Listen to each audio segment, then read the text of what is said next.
Welcome back to Danny's Maths Hub for another investigation. Today we're going to look at Mr. Natty Jack the frog and how we can get from one side of the river to the other. But before we go through the investigation, don't forget to hit that subscribe button. It really helps the channel and lets me know who's enjoying it and who's actually learning from all the videos I'm making. But today's investigation is all about the frog. How can you get from one side of the bank to the other across the river without getting wet? Now this investigation has been set out that the two banks are getting further and further apart. So the further and further down the river the frog goes, the more stepping stones there are to get across the river. So if he starts at the very top, there's no stepping stones because the banks are nice and close, so there's only one way he'd get across the river. He would jump from one bank to the other. Then if he came a little bit further down, there's only going to be one stepping stone. And what we're going to assume today is this frog can only clear one stepping stone or two gaps. Okay, because if there's a stepping stone in the middle, there's two gaps. There's a bank, gap, stone, gap, bank.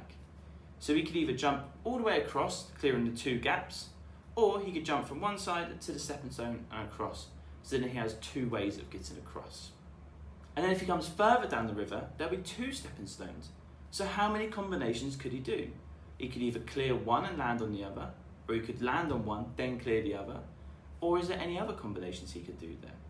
And that's what you need to decide, and that's what you need to investigate. How many different combinations would there be with two stepping stones, with three stepping stones, with four? Can you find the pattern, and then can you make a prediction for 6, 7, maybe 8 stones? Can you then turn that into an algebraic formula to describe exactly what's going on? Or can you identify the sequence that is being used in this investigation? So there's lots to be getting on with this task. I always think the best way is to draw a diagram. That will help you out a lot with this one, I think, and try and record what routes and what jumps you have already made. Well, that's all from me. And if you wish to see the answer video, please click the link below. And until then, stay safe, enjoy, and have fun with this investigation.